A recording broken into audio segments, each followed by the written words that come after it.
I know not everybody has great internet, then you can also put the question in the chat. Yeah, and then Geshela joined us, and then I will read it for us. Geshela, welcome. I can't see you yet, but I know you must be somewhere because your name showed up. Geshela? Antonin, can you unmute Geshela? Geshela, are you there? We might have lost him again. Geshela?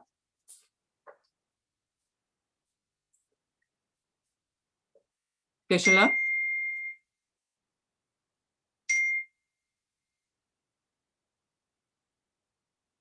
Geshela? I have so many little pictures here. Geshela, I can't see you, but I saw your name. Paloma venerable. Paloma Geshela. Geshela, I can't see you yet. Antonin, could you highlight Geshela for me? I can't see you with all these people here. I'm so sorry. No, it's okay. It's okay. You are I can see you. Oh, I can see Venerable Paloma, Venerable, any Venerable. Geshela, this is my bad karma, my very impure view. I can't see you. No. I still don't see you. Antonin, can you help me? I can't see Geshela. I have to find Geshela on my screens. Wow. Oh, now. Tashidele. Geshela. Thank you so much. Venerable Kumpenla and everybody. Tashidele. Happy Losar again. We're still in the Losar period, aren't we? Yes, still Losar, merit multiplying.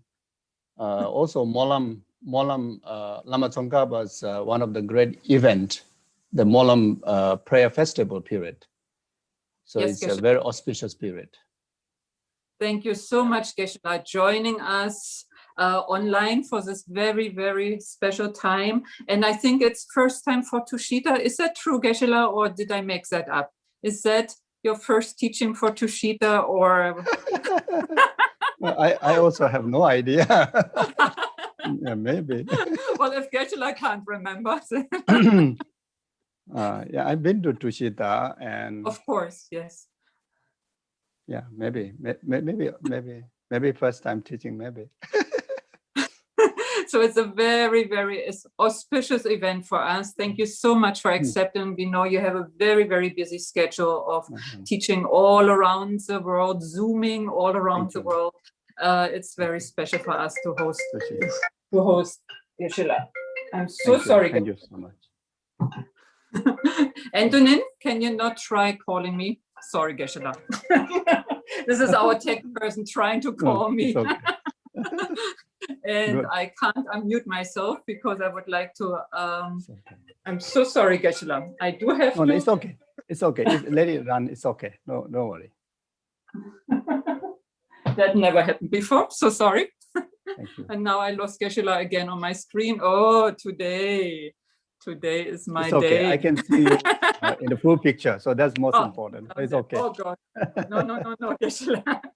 So welcome back, Geshela. And Geshela, we showed already yesterday as a watch party the Unmistaken Child, and it has been running all night long, so people could enjoy a Sunday movie, so to say, a very inspiring Sunday movie. And I watched it again, and I was so inspired again. It was, it's a very, very moving movie, and brings up a lot of questions, of course. So we made this session a question and answer session, and then we would like to follow up. After introducing Geshela, of course, many people all around the world are very familiar with Geshela, but especially for the Indian audience, to make Geshela a bit more widely known. We also have Geshela already for a very special teachings on the 8 verses of mind training, a very special text on Lojong, mind transformation in March and June, 4 Saturdays. Yeah, just to let you know already. So if you enjoy the session, then we have more already coming up for you. Yes. Could I introduce Geshe-la a little bit, and then maybe that brings up a few questions already? I know Geshe-la is very, very humble. So Geshe-la was born in 1972. Yes, some of the Indian audience is very young. They're born in that's the not the yeah.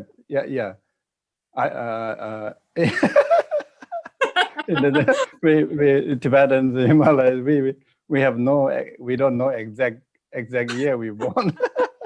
Yeah, but we do have maybe to 1975. Yes, we do in have my to trust our mother. passport 1972. You're right.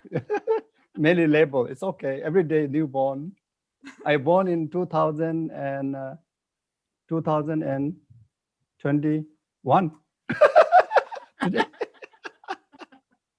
Yeah, we all born same day today. It's a slightly hidden phenomenon, Geshe-la. We have to trust. I will keep quiet. I won't interrupt you. I will keep quiet. Okay, you carry on. No, Geshe-la. Very good point. We don't know because most of us don't remember their birth. So we have to trust others to tell us. Then Geshe-la was born in Zoom Valley. Yeah, it's in Nepal, a very remote, beautiful area in the north of Nepal. Yeah, and already I saw in a movie yesterday, Geshe-la mentioned that when Geshe-la was 3 years old, he went already up, I imagine half crawling, up to Lama Konchok La's cave. So very strong imprints, as we say, amazing. And then Geshe-la joined Kopan Monastery in 1984. When I saw that year, I was wondering if Geshe-la ever met Lama Yeshe, because we now also around Lhasa, we honor Lama Yeshe's passing to Parinirvana. Geshe-la never met Lama Yeshe, no? I came after Lama left for overseas for kind of treatment or. So I didn't meet Lama. Yeah. Yes, and then Geshe-la joined Sarah Monastery in 1990 and studied there for 17 years to become a Geshe. Yes, so a very amazing accomplishment. It's like a PhD. It's like 3 PhDs, I would think. You know, it's quite amazing. And since then has been traveling around the world, teaching everywhere in FPMT centers tirelessly, was a resident Geshe in a Malaysian center, and has spent a lot of time in Australia. And I think that connects to the story of Lama Konchok La and passing on in 2001. And Geshe-la was a main student of the very renowned master Lama Konchok. Geshe-la, could I ask maybe for a little bit of sharing about Lama Konchok first? Is that okay? Because now also we heard a lot of stories about Lama Yeshe because it's also the Losar time. So I am very curious about stories about Lama Konchok La. A few people here in the audience, of course, have met Lama Konchok. So we have very fond memories, of course. Yeah. Thank you, Venerable Kunpen La. Extensive introduction. I feel very shy. May it be auspicious. May whatever you say, everything comes in my way one day. First of all, I just scanned through the screen, and I saw most of your face, and there are many who I have met before, and there are many great venerables out there, great senior students, practitioners out there, and some new friends out there. And sometime, of course, we go everywhere. You go everywhere, I go everywhere. Some way, somehow, we must have met. Maybe from the eyesight, maybe straight. So somewhere. But that is in a conventional level. But of course, you have been my mother, you have been my teacher, you have been my brother, you have been my sister.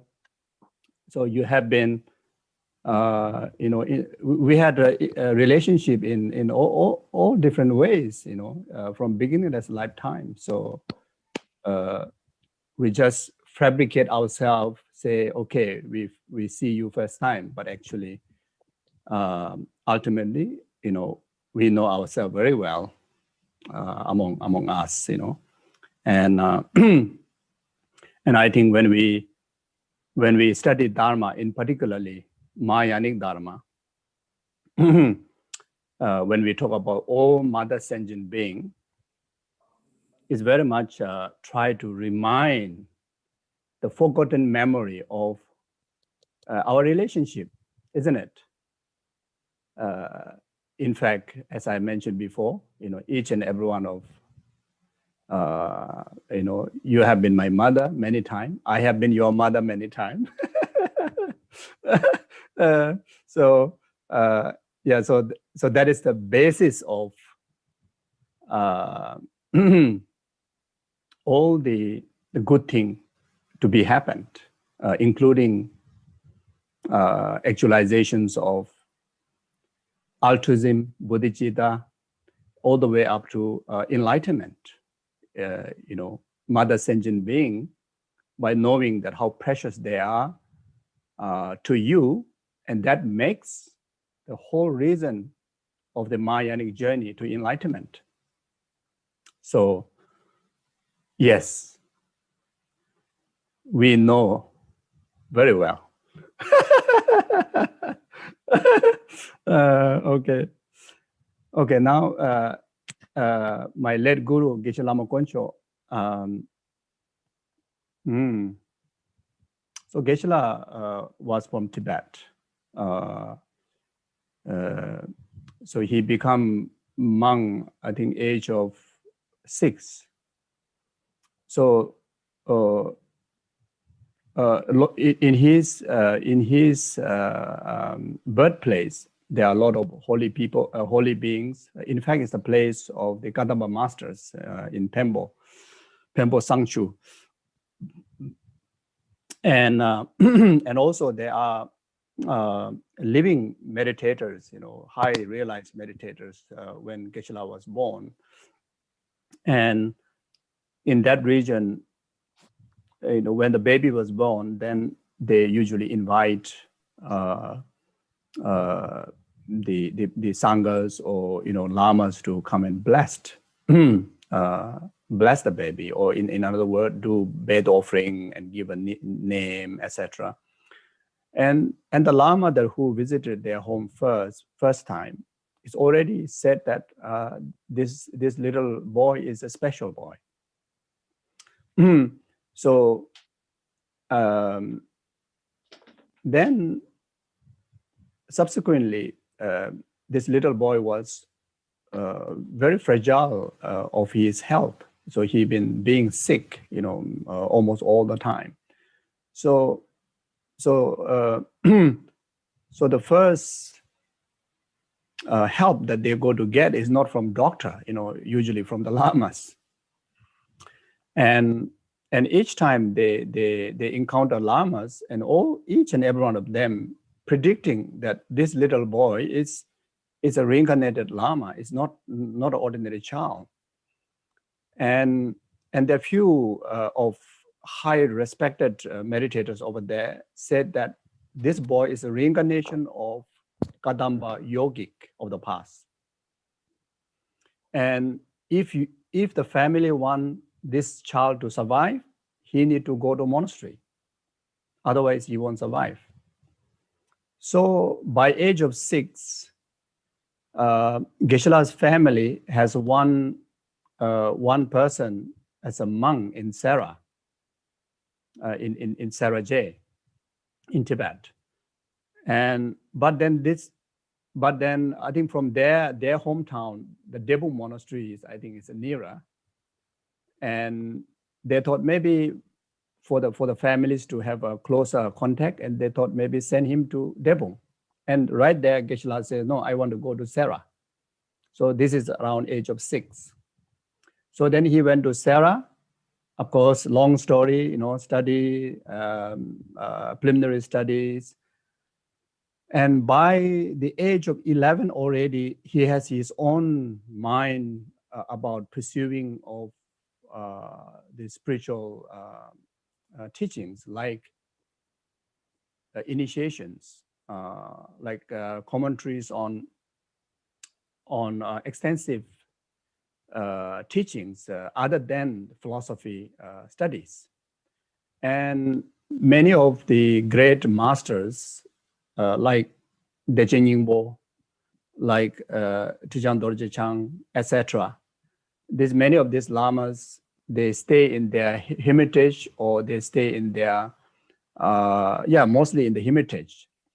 So this little boy, 11 years old, already thinking that whatever he's studying in the monastery, the philosophy, is not good enough for him.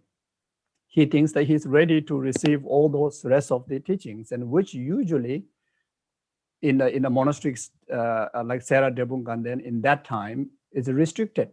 Until you finish your philosophy study, you're not even supposed to keep Vajra and bell obviously in your room. You know, your focus has to be on philosophy.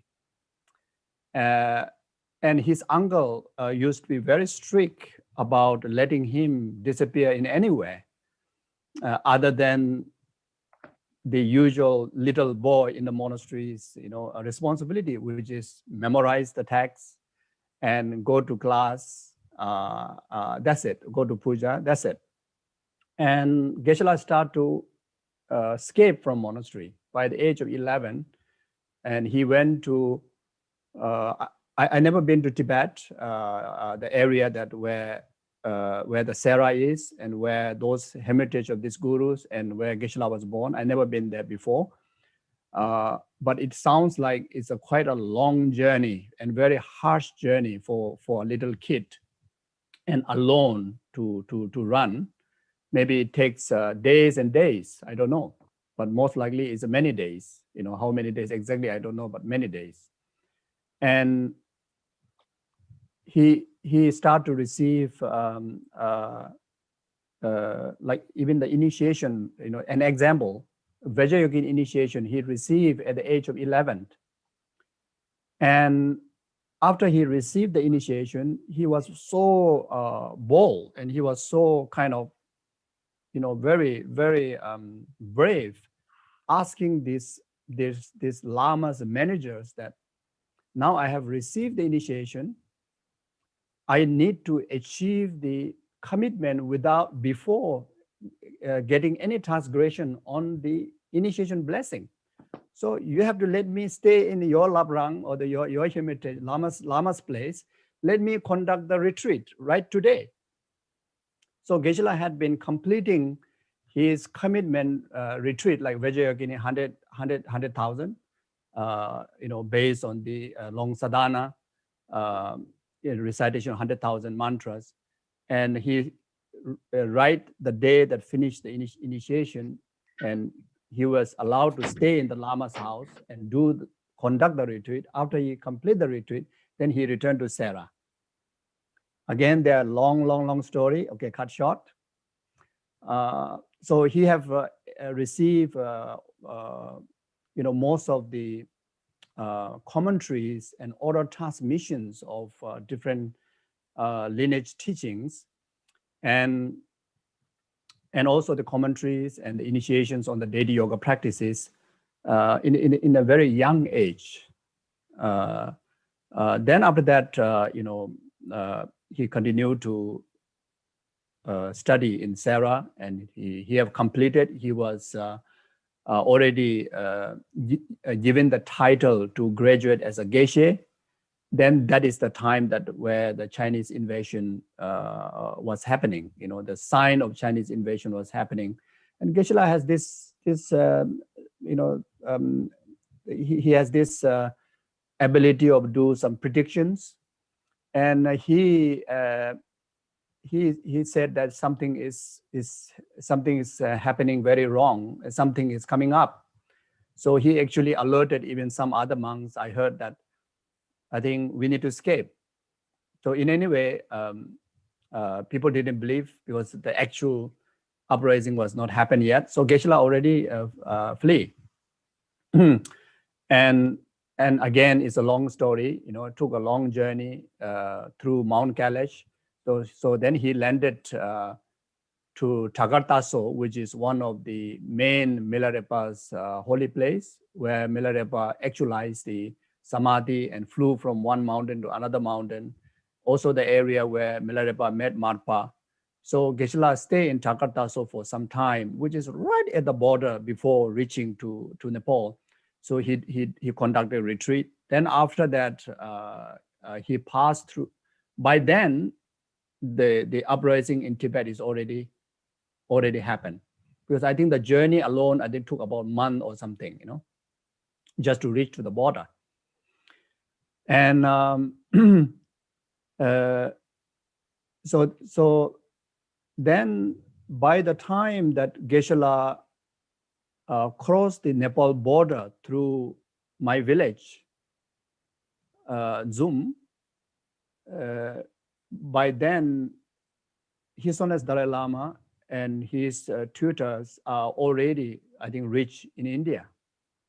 And not only that, they're hosting the first event in Bodh Gaya. And Geshe wanted to join them and basically join the community. So when he was traveling through Varanasi on the train, he met his root guru, Tichang Dorje Chang. And it's like a pleasant surprise.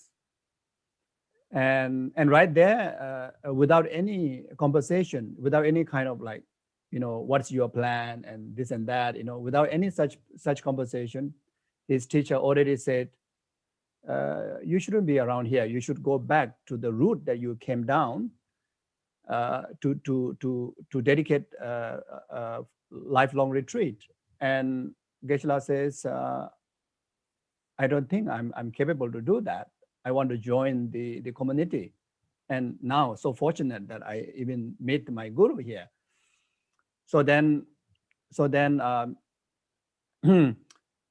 his teacher permit him to attend the program in Bodh Gaya. Then after that, he says that I have full confidence on you. No more studies is required. It's like now is a complete retreat, complete practice. And without concerning anything, just directly go back.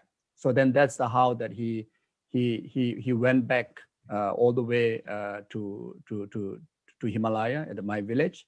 Then he started to do. So he remained there again. Long story, many story inside there for 26 years. So initially he stayed in Milarepa's cave. Above Milarepa's cave, there's another very harsh, very isolated cave about I think about 6 years, I think. Then after that, then he stayed under the juniper tree about 3 years. Then after that, he stayed in his third cave, where in the unmistaken child clip that you can see, that is his third cave, and he remained there rest of his time. Then from there, he came into contact with the disciples. So initially, one that is called Rinchen Wangchu. Then after that, gradually, about 8 disciples that who in fact practiced together with him after they requested him to teach. And that time, Geshe used to be very, very strict about leading someone onto the practice. So the agreement is that if a monk or nun, the requesting teaching, then the rest of your life have to dedicate in retreat. And if you can commit that, I will initiate you, I will train you in the beginning for some years, be with you to guide from the retreat, then rest of your life have to stay in the retreat. And from there, yeah, an example, even there are few nuns and the monks are still, you know, living example of those commitments. And if a lay person who want to practice under him, a minimum 8 years that you have to dedicate away from family, full-time practicing to gain some kind of sign or result of the practice. So this used to be Geshela's way of, initially guiding the disciples. Of course, then eventually he become much more lenient, much more easy. So after 26 years of his retreat, then the new, way of life started. And that is very much due to the Geshela's connection to Lama Yeshe. Started from there, because Lama Yeshe and Geshela used to be a very close friend, Sangha friend from the Sera time in Tibet. And Geshela have met Lama Yeshe and Lama Zopa Rinpoche, I think at least one or twice before he moved down to Kopan.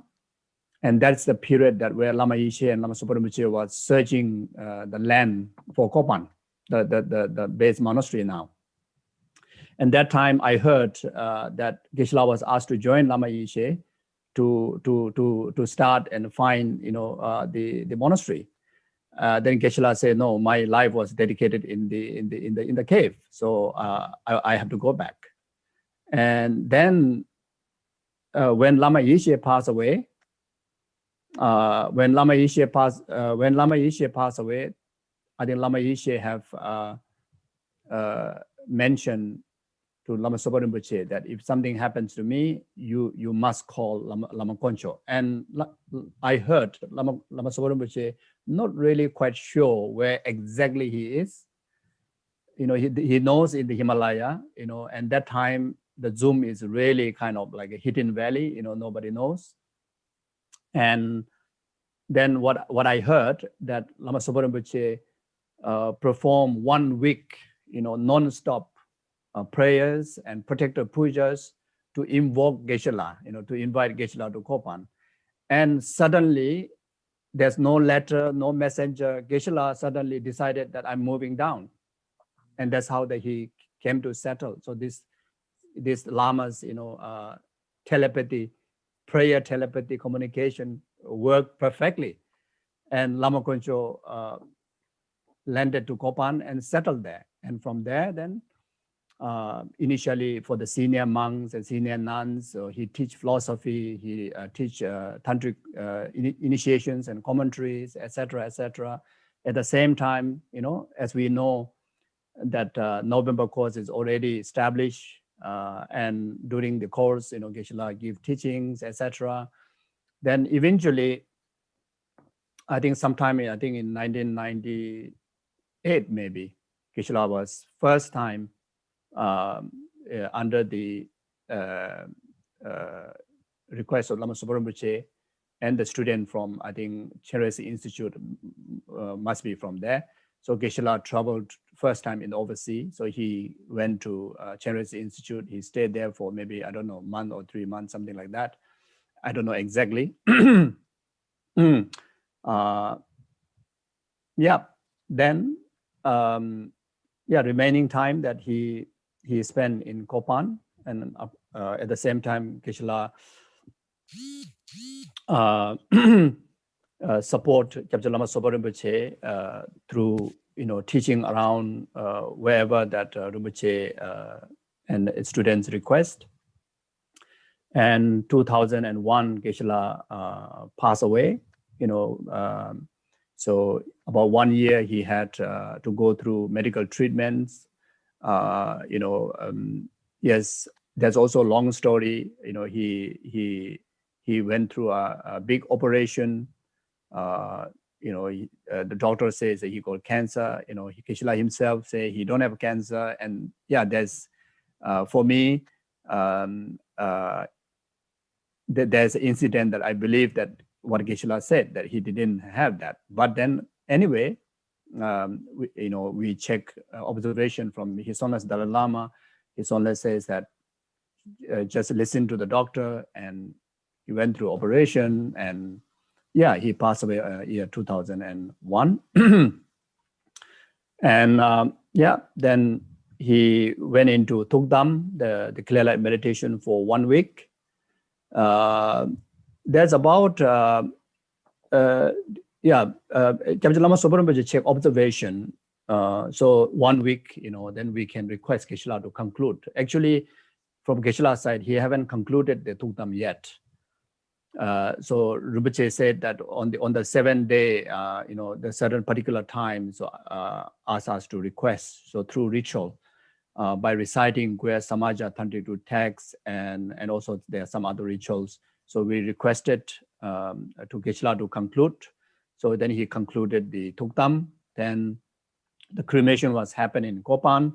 Then of course, amazing, the enlightened signs appear, like producing, relics, not just relics, but 5 different kind of relics. And based on the tantric treatise, the 5 color relics are the sign of someone who have purified 5 impure 5 aggregates and actualized the 5 dhyani Buddha. Like when we receive initiation, we receive initiation of 5 dhyani Buddha to purify our 5 aggregates, and eventually for us to achieve the state of 5 dhyani Buddha. So that's exactly, the signs are shown. And usually when white relics are produced, it's regarded that the practitioner main focus practice, main base or the focus practice is emptiness, then, more white relics. Or even just showing a white relic is a sign of the practitioner's main base practice is emptiness. So of course, just to produce white relics, just to produce even a white relics, you need to achieve the direct realization on emptiness. So that means, the non-conceptual, direct emptiness realization, someone need to reach at least part of seeing like that. So like a Arya Bodhisattva or at least Arya being. Then if someone produce more black relics, it's regarded as a sign of the practitioner's main base practice is bodhicitta, like that. So 5 color is the sign of so-called as enlightened. Then Tukjak Chensum, there's also, during the cremation, we found fresh tongue, fresh eye, and a fresh heart, without, not destroyed in the three days of burning of the body. The cremation was very, very massive. For some ordinary people, we use 1 tin of oil, in the Geshela's case, about 3, and burn for three days. Something like that. And everything is burned, but in the ashes, you find still wet, bloody heart. Then the tongue, the whole tongue, and the eye, entire eyeball, just stick on his 1 bone here. So we couldn't find the both eye, but we found 1 eye. So when we take those relics and the heart and tongue from the ashes, those are not stained by ashes. That's amazing. Like when we put our finger there, all get stained. So those are quite a number of Westerners who are there. Even they witness, even the little monks they witness. It's like it's something is very mysterious, very, very amazing, very exciting and very amazing. Yeah. And you can see from the video, there's not so long clip, but there's short clip. The relics are throwing out like a popcorn. You can still see the blood is dripping from the burning body, but then on top is already forming a relics, and the relics are thrown out from the window of the cremation stupa, like abundance like that.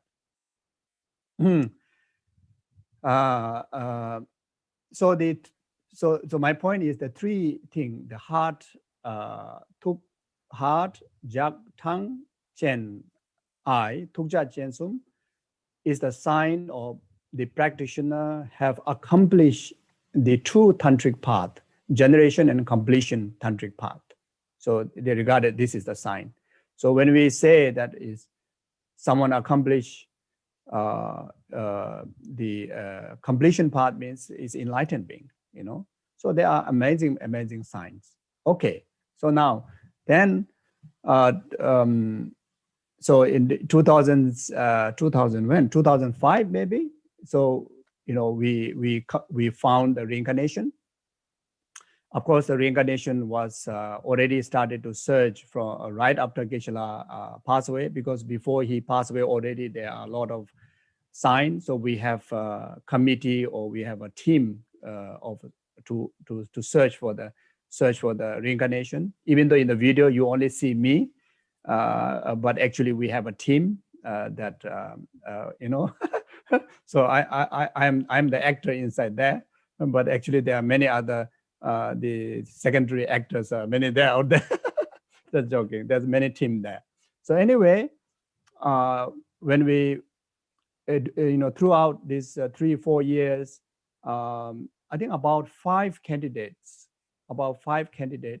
yes, five candidates, five like what you call possibilities, you know, came up, including boy, girls, Westerner, Tibetan in Tibet, you know, Tibetan in India, Nepalese in Nepal. So varieties, you know, varieties. and finally, the final conclusion was confirmed on Phuntsho Rinpoche, who is born in Zum, and based on the direction that His Holiness first time when we request whether after Geshe passed away, request the prayer from His Holiness. So when we requested that, there's already a reply letter that, you know, he will reincarnate.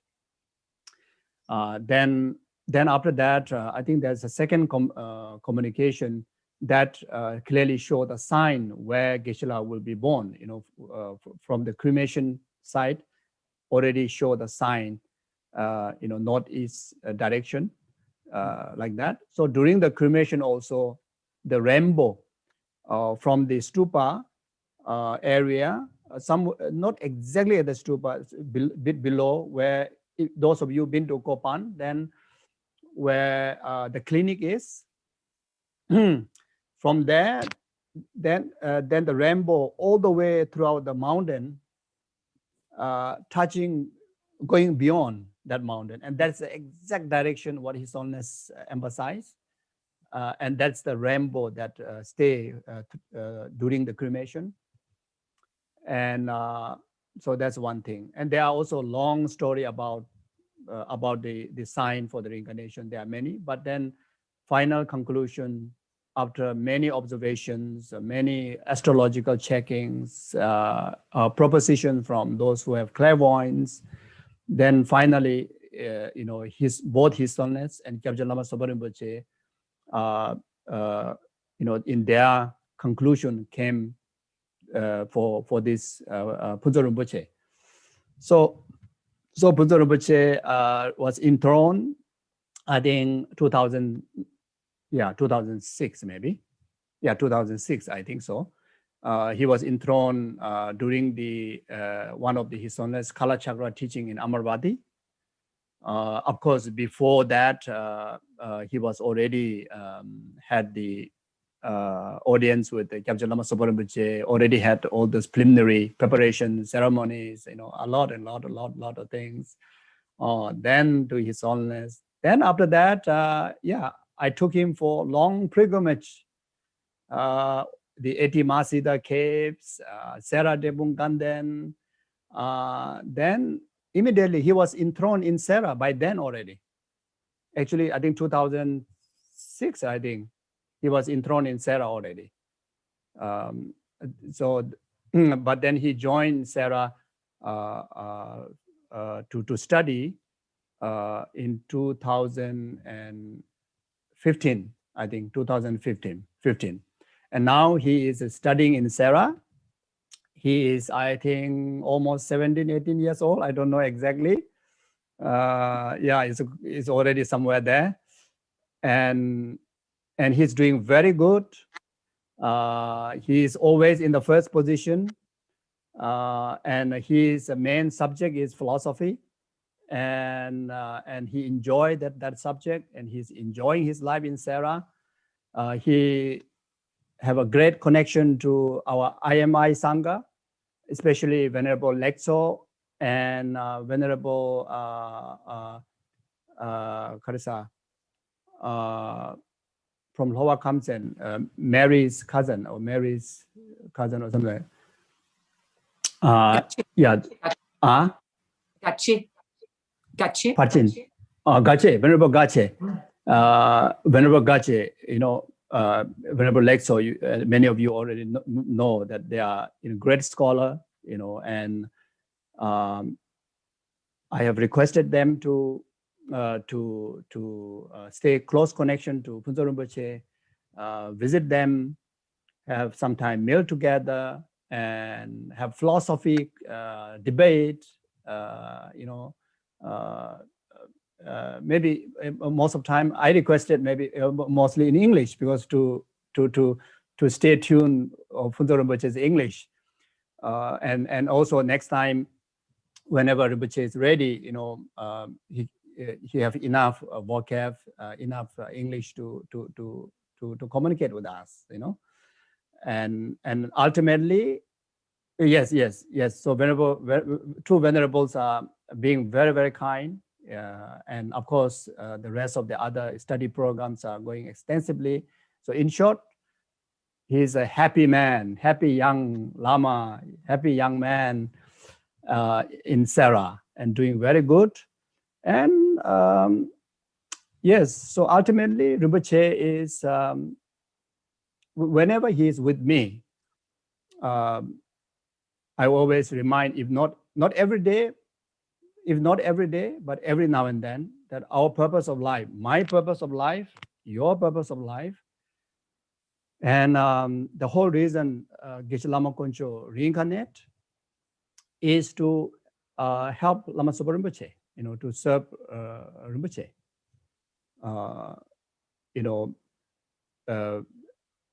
For Phuntsho Rinpoche, personally, he's a cave man. His previous life is from cave, and the cave also is not. He never think that is his belonging. Whoever now, like anybody can go and do retreat. Actually, he's somebody is like absolutely hidden and total renounce, humble, and like absolutely renounced monk. And so there's nothing kind of like to be busy running organizations or taking care of monasteries or etc. His life will be fully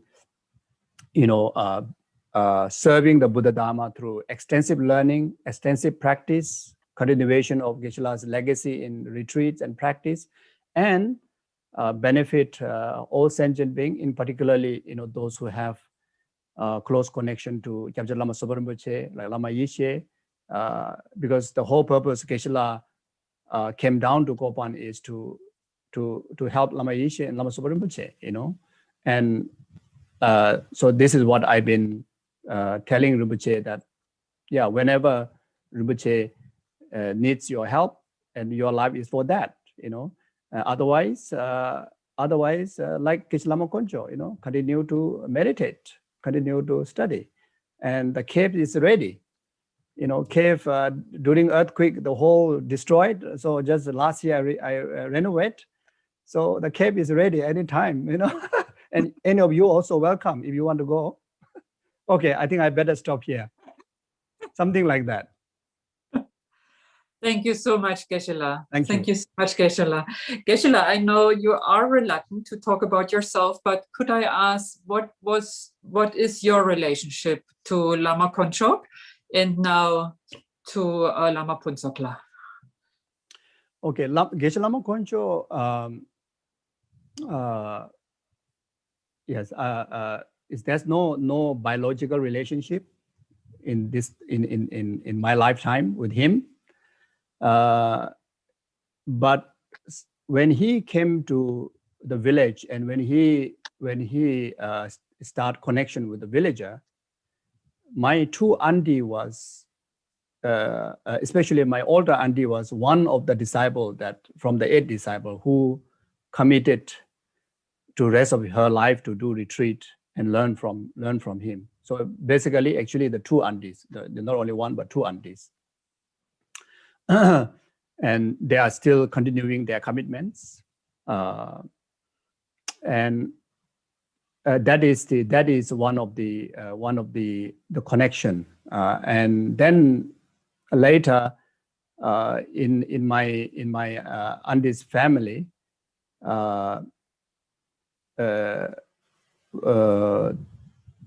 One man and 4 girls, and 2 already none. Then one girl is bit, she is a bit, how to say, symbol. So you need some kind of, the capability to run the family. So so in the village, you have to take care of your livelihood, and you have to manage a lot of things. So so they thought that my mother is like quite capable in that. So they decided my mother to get married. And my uncle, my mother's brother, was also mute and also cannot hear. So so somehow that he also decided not to get married, and only my mother is available to run the family. So then my auntie helped to ask Geshe Lama Koncho,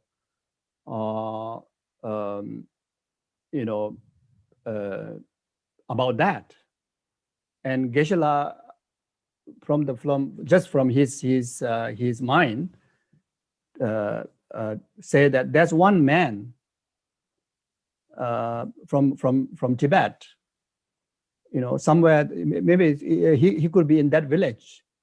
So your sister marry him. If I think he said like this: if you want a Dharma family, spiritual family, then your sister marry this man. Then of course my auntie is like 100%, 100% respect to Geshe-la's whatever he says. So then they approach my father and agreed. So my father was ex-army, I think. I heard that he was actually a bodyguard to His Holiness in Tibet. And during the revolution, I think he was sent to the border maybe. Actually, he's from Kirong, which is also near to the border. But then somehow he settled, our village, which is very much the border there. So he settled there. So yeah, so my mother married to him. Then, so that's my connection started. And when I was, when my mother was giving birth to me, it went huge complication. I was told that I came, the wrong way. My feet came first. Usually, I think the head comes first. I think something like that. So then I was stuck halfway, and I heard there's a huge danger for both my mother and myself. And that time, then just pray, because Geshe-la also is quite a distant, in the mountain. And Geshe-la just literally descended there, right at that critical time. And I heard that Geshe-la asked butter. So over there, the butter is like from a refrigerator, very, very hard, So Geshe-la chant some mantra and asked my mother to solo. So now the next story is maybe scientifically unbelievable, So, but that's what I heard is really happened, that my mother soloed the butter and I went inside.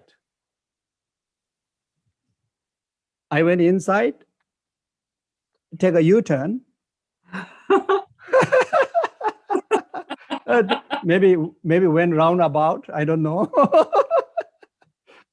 So then when I come out, the butter was stick on my crown here. so scientifically not possible, isn't it?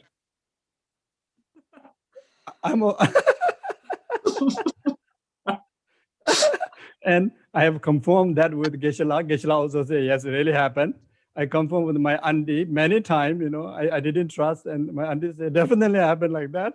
And my mother said, she said she don't know.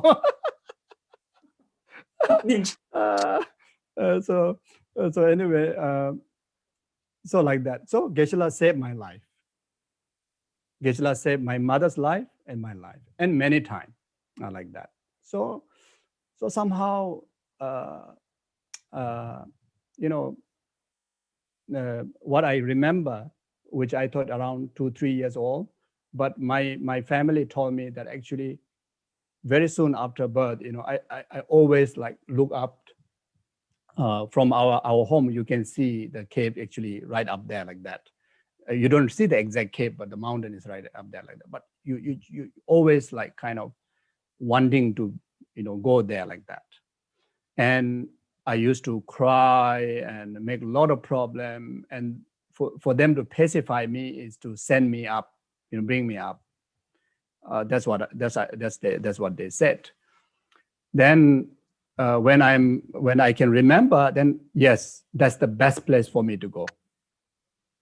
And even such a quite a little baby, I even go alone myself without any fear. And Geshela allowed me to stay with him.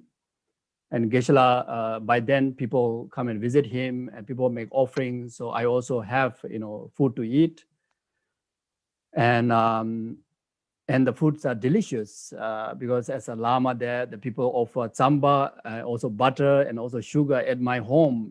Yes, you can get samba, but very little butter, no sugar, very humble family. And maybe I'm attached to the sweet and the butterness, whatever, but maybe I like Geshela, maybe I like the samba, or I don't know, but I like that very much. And again, long story. There are so many things so many things to like. Another thing is I like the warmness, because when Geshela always most of the time meditate, so I feel the warmness in his lap. I feel very secure. I can even remember, I can feel it now, that how secure I used to feel then, So yeah, then after a few years, then Geshela was gone. So then he was in Kopan. Then that's how, again, long story. So then I came to Kopan, age of, I think 9. And age of 8 or 9, something like that. Then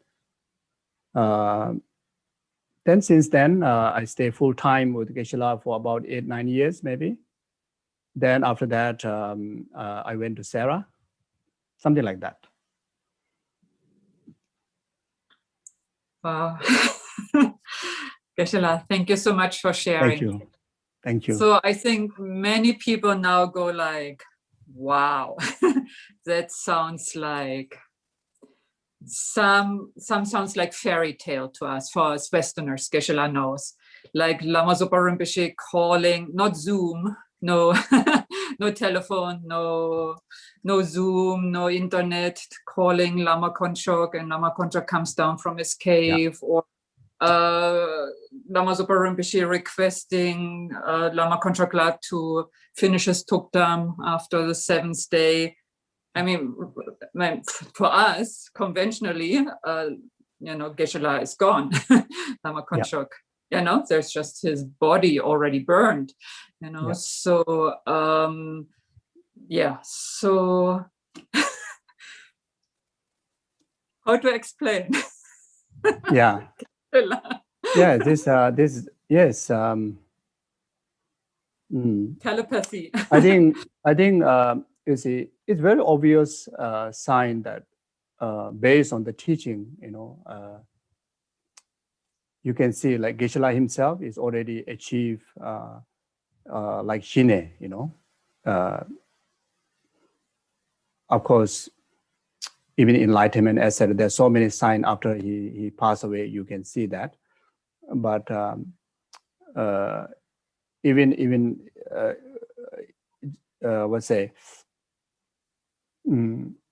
these basic realizations like Shine. So when you achieve Shine, you achieve clairvoyance. You achieve clairvoyance.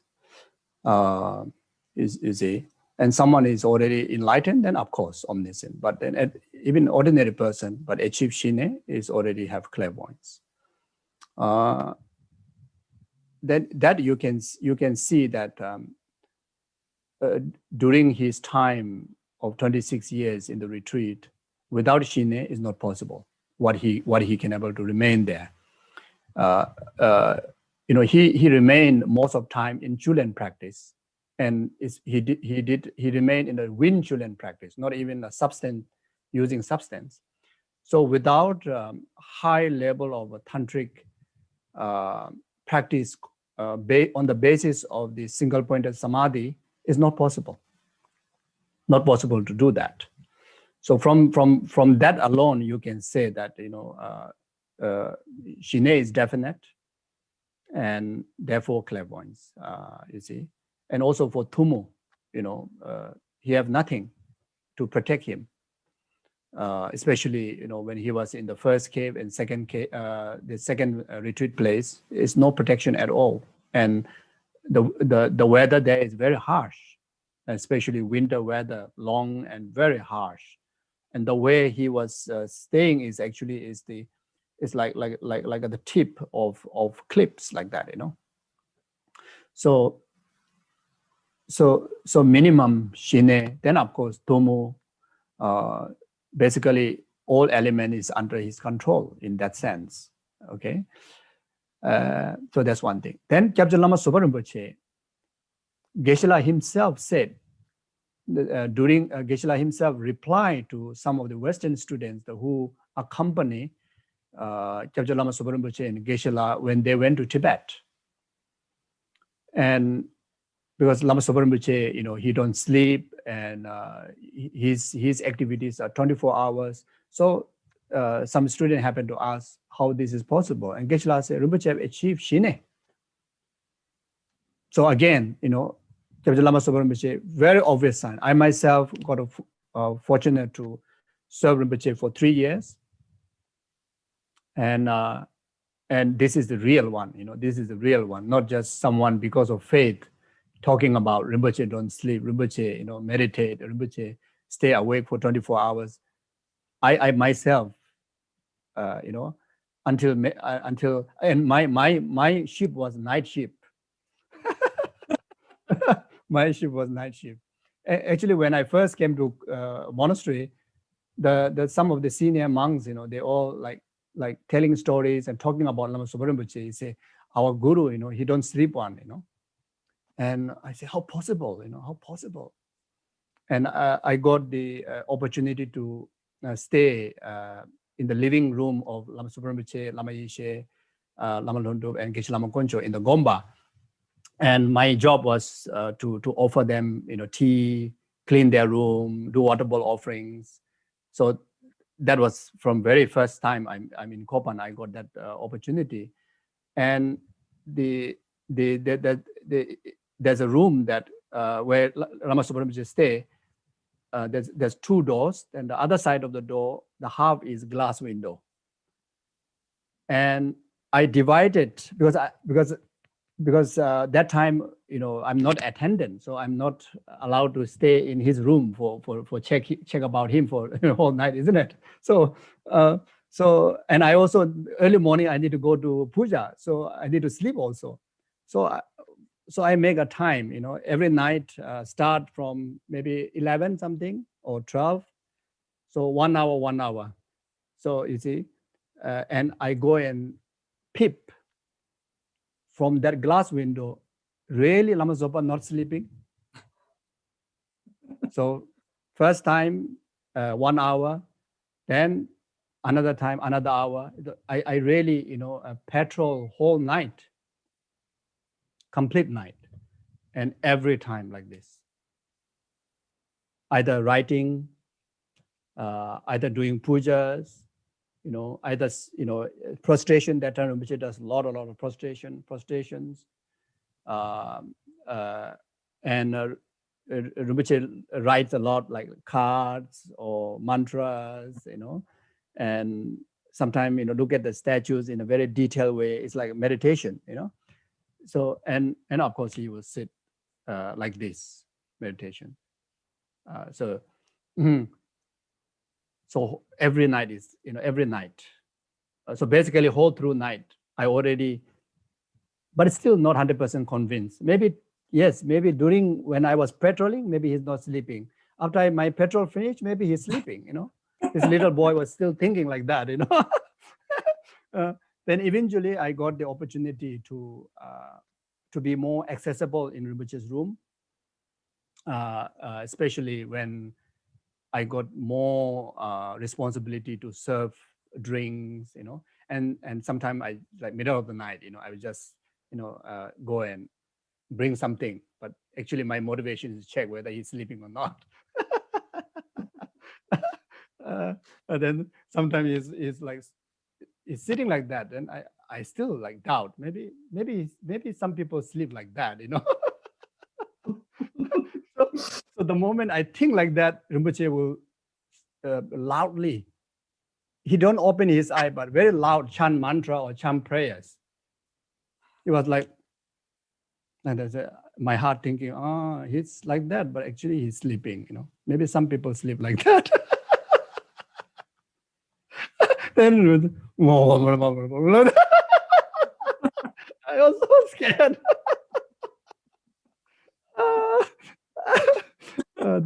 Then finally, when I get chance to serve for 3 years, then you have to convince, because every night, my night shift every night.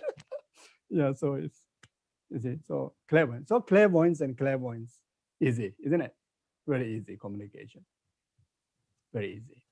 I think that even the rituals are just shown to us, like a weak mind like us, they're already communicating. They're already like no, what you want, what I want, something like that. Amazing. Yes, really amazing. But who knows? Here, many. I think some are from Dharamsala, some Sangha. They maybe, who knows? Some of you have achieved Shine, then I have no Shine, so I don't know how it works. Oh, Geshe is very kind. Thank you. Geshe mentioned that Lama Konchok was living underneath a tree. Is that true? Yeah. Underneath a juniper tree. Yeah. For years, Geshe said? About 3 years. About 3 years. Wow. Yes. I think he was chased away. The nomad, the chase away. Otherwise, he may stay longer. I don't know. Yeah. Yes, Geshe mentioned Chulen practice, taking the essence. Yep. Maybe some students are not familiar what that is. It's quite fascinating to us as well, I think. Okay, Chulen is more about extracting nutrition using the capability of tantric practice and samadhi. So that is the base. That is the basis, and without relying on normal gross food, how we normally consume to sustain our nutrition in the body.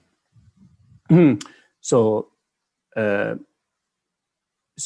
purpose of Chulen is that. So some Chulen they use stone. They bless the stone through samadhi and tantric practices. They bless the stone, and they take the stone, one small piece, and that doesn't harm the body. Rather, that give the nutrition, pacify the hunger, also give the nutrition, energy that needed to survive the aggregates. Then there are Chulen practice that use herbs, medicinal herbs, or medicinal pills. The herb combined with many medicinal pills that combine many different herbs, or just one single medicinal herbs. And some they use flowers. Some they also use liquid, like a drip of liquid, not drinking a lot, but just a drip of liquid. Then very, very extend one. Then they use just the air. So you just you just breathe in the air that you breathe in.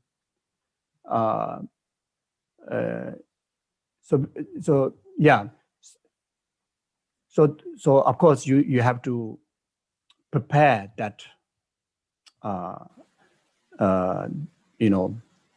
that condition. Then after that they inhale the air, and that breathing gives pacify the hunger and give all the necessary the strength or the nutrients that your body need. So from the scientific point of view, it is a very, very difficult to explain, but then this is a very, how to say, very well-known practice. In the past happened to be quite common also, especially in Tibet, and those long historical, the heritage in the Nepal and India Himalayas, where there's a long time, history of yogics. One thing is also the physical, the foods are very rare, very difficult to obtain. And they do not wish to have any external obstacles to interrupt, their meditation, you see. And many those lifelong dedicated retreaters, one of the very first thing is they try to achieve the ability to do Chulen. So once you have the ability to do Chulen, then you don't have to worry about food. Then the second thing is they will try to achieve the Tumo practice. Then you don't have to worry about the climate, hot and cold, etc. You see, so these are the very important and favorable, conditions for serious, yogics.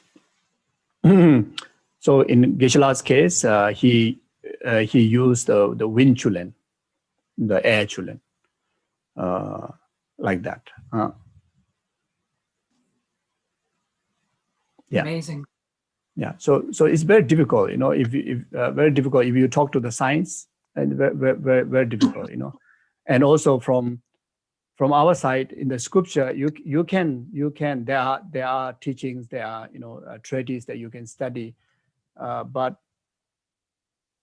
then again, there's no kind of like a physical thing to demonstrate, unless you are with a meditator, then that can be the demonstration. And most of these serious practitioners pursue this path because they have full faith and conviction in their gurus, because their gurus and the earlier masters, they have succeeded in those practices. Then even though they are not 100% sure, but they have full trust, full faith, full conviction, then they study that, they receive the instruction, and they just train themselves, having the heart that is definitely going to happen, definitely going to achieve. So then by doing so, it comes in your way. So it's very difficult to, how to say, someone like me who don't have that practice to explain to someone who also don't have that practice. It's very hard to convince, so like that. It's quite something. I've heard, I think it was Lama Geshe, maybe guiding a retreat with Westerners with a Chulen practice. Does Geshe know? Oh, yeah. So it's also possible for Westerners, because this sounds like one has to be You know, for us, that sounds like one has to be Tibetan or from the mountain areas and already very much used to a very, let's say, austere or simple lifestyle. But for us Westerners who like their pizza and you know, French fries and lots of attachments, ice cream, cake, we go like, oh, not possible for us. There is so much to renounce. Is definitely possible to anybody, you know, anybody, you know, Tibetan, Westerner, you know, whoever, anybody, as long as you have the determination, you have the correct instruction, you have the lineage blessing, because for these practices, you really need to have a lineage blessing. It's not just knowing the technique and you just try to train yourself. It doesn't work that way. You know, for both Chulen and Tumo practice, all this, you need to have a transmissional lineage blessing. I think that also play a major role, you know, in overall realization in the path in the Buddha Dharma. The main element is the blessing. The intellectual knowledge, intellectual understanding play very small role. It is very important, but very small role. Then the 100% irreversible faith, that also very important for any realization in spiritual practice. Then consistency, you know, consistency. The way we practice is that consistency is needed, but I may not even able to achieve that before my death comes, but I can still accumulate the continuation to continue from next lifetime. The way how we practice should practice like that. Most of the Dharma realizations, it doesn't comes, you know, it don't comes in our way.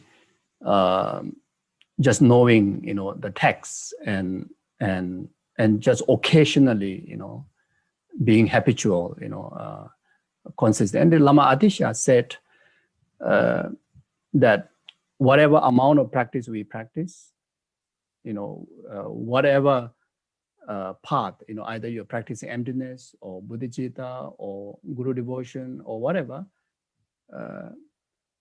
it's not about knowing many, having many commitments. It's more about steadily, you know, consistent, continuous practice. Realization without asking will comes in our way. So similar in particular goes for Chulen, all this. Yeah, so a lineage blessing, irreversible faith in the practice, full conviction in the practice, consistent, the day that you receive the blessing, then from that onward, even it takes whole life, but consistent practice. If you can do that, anyone, young, old, Eastern, Western, Sangha, non-Sangha, woman, man, black, blonde, anybody, same, all same. For Buddha's path, everybody is equal. Everybody is same, you know, for the realization. Outwardly, conventionally, you may see, you know, everywhere in a human era of imbalance.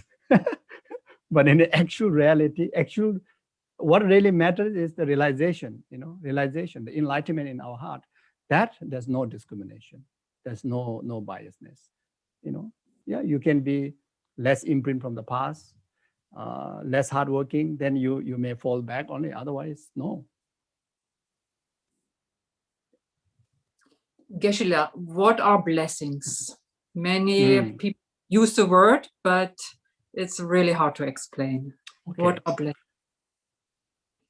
So the blessings are in fact, it's a realization. Okay, blessings are the realization.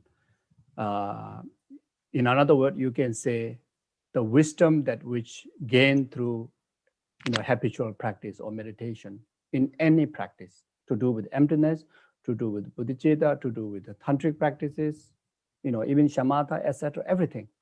So, the realization. So realization,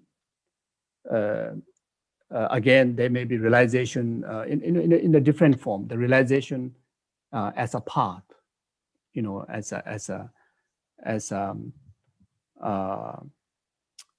achieving the state of, let's say, the emptiness, realizing emptiness, like directly realizing emptiness.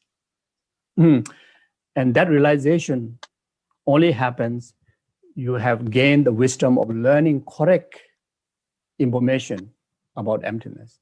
Then wisdom of correct contemplation of that topic. Then correct meditation on the emptiness. Then only you gain the result of direct realization emptiness, isn't it? So now someone achieved that realization, then he or she give you the learning aspect, like the commentary. That is in that sense you are receiving the blessing. So the commentary is like a channel to infuse our continuum, the realization that person have achieved.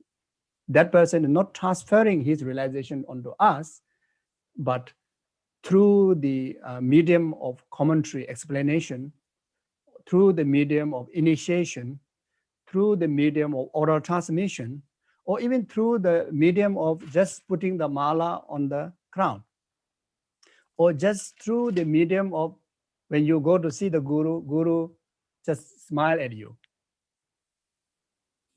Guru just smile at you, you see. And the ripened disciple with the realized guru just smiling at you, you already transmitted the blessing. So, and that transmission is intangible. You see, that transmission is like how the karmic imprint that we accumulate. Whatever action we do through our body, spirit, and mind, the imprint is stored in our continuum, isn't it? And that imprint never get lost, until it produces result. So through this different medium, the blessing that we receive through that action, we accumulate the imprint in our mental continuum. And that imprint serves as the conducive condition for us to actualize the exact level of the realization or capability that what the guru have achieved. So from a very, very, very tiny realization all the way up to the realization of enlightenment, the guruhood, the Buddhahood, basically is to, through the medium of learning, meditation, and practices,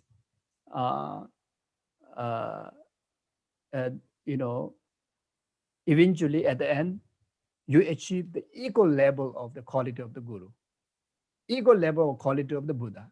When you become the resultant Buddha, you achieve the guruhood, Buddhahood, isn't it?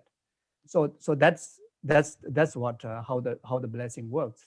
So so therefore, some realized being chanting mantra to you as an oral transmission, and someone who don't have the realization, and giving oral transmission to you is a huge difference. But then, let's say that I give oral transmission to somebody, I don't have that realization. But one thing that I could have is the lineage blessing that I receive from a realized guru, because I received the oral transmission. So when I give oral transmission to somebody, you are receiving the same benefit of that stream of lineage, the transmission blessing. So that's why someone that qualified to give commentary, whether qualified to give oral transmission initiation or not, you must receive it. So without having the initiation to you, you cannot give initiation to others. Without having oral transmission of Om Mani Padme Hum to you, you may know how to chant, but they don't receive the blessing. Unless you already Buddha, unless you already actualize Buddhahood, then you have the ability. Otherwise, one ordinary person as a guru or as a teacher to grant a blessing of oral transmission or give the oral transmission means giving the blessing, you at least have to receive from someone who is realized one. So, and we all know in Tibetan Buddhism, this is a very serious thing, like you can see, like one of the great example, His Holiness Dalai Lama himself, and Kyabje Lama Subrahmanyam, our most precious guru, Kyabje Lama Subrahmanyam himself.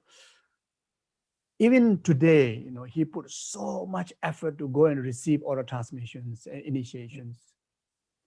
It's not because of he's going to go and collect new knowledge. He already know everything. He is going around to receive the lineage blessing. And sometimes you also see he is receiving from one ordinary person who we never know him. It's just one ordinary person. But that ordinary person has the lineage blessing. He's the richness of that, but he's not famous. He's not sitting on the throne. He's not, Geshe. He's not Rinpoche. He's not holiness. He's not just one ordinary wandering, I don't know, retreater or wandering monk or wandering nun. But he has this fortunate of having the lineage from a realized master. And that's why some lamas, they go around and search, there's certain particular texts, everyone knows, but then everyone study, but no lineage blessing because never had the transmission. So then, Tibetan lamas put a great effort in that, you see. And that shows how important the role that lineage blessing plays. Yes, Geshe-la. So Geshe-la, can one receive blessings via the internet? So Geshe-la smiling at us. Okay, from me, surely not.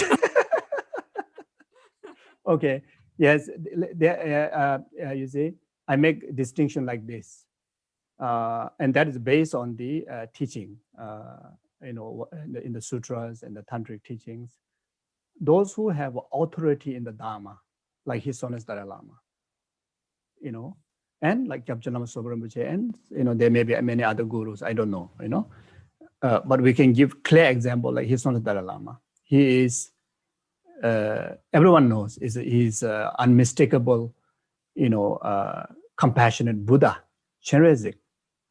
And that is not just people saying, you can see that even with our ordinary naked eye. And he is also, during this period of time, he played the role of like the fortunate Buddha, one of the fortunate Buddha, from the 1,000 fortunate Buddha, like that. Not in the count that we usually historically count, but he was prophesied and chosen as the king, the central deity or the central Buddha of the Podala Pure Land, Podala Palace. We think Podala Palace is the Tibet one. Actually, the Podala Palace is talking about the Chenrezig's Pure Land. So enlightened Buddha.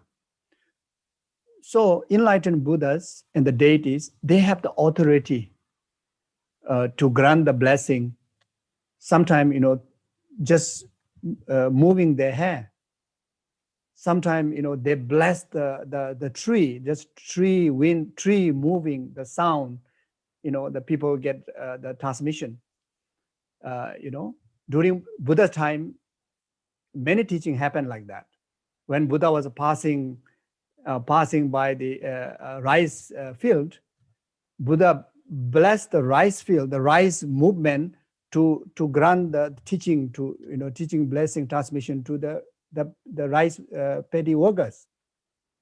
That's why in the sutra you can see many sutra name of the incident. many sutras name of the incident, and when you look back the story, the history, how it happened, then, we get a lot of amazing stories. Then, like Heart Sutra, Buddha just remained in meditation. Buddha blessed the Cherezik and Buddha blessed the Shariputra. Heart Sutra was transmitted like that, like that. So similar way, like, in short, if His Holiness give initiation through online or even through telephone or you will definitely receive it. Any order transmission or any blessing. But if you ask me to give, you will surely not receive it. If you ask me to give initiation through online, surely will not receive it. As you ask me to give order transmission, during this period, pandemic period, I do a lot of online teachings and quite a number of requests to give order transmission. You see, I do give, but it's like to leave an imprint, to create some cause. But then at the end of the order transmission, I would say, next time, put effort to receive in person. I see. Because I don't have the authority like the enlightened beings. It's clear. But what about my faith? If I have pure faith in Geshe being a Buddha, then don't I receive the blessing? There's many stories of yes. When an example, when the receiver have the quality of irresistible conviction and faith, right there, Puba, Buddha, right there, definitely right in front of your eye, 100% present and communicating with you. So that means anything. And that is very hard, to have someone that, to have that quality, usually,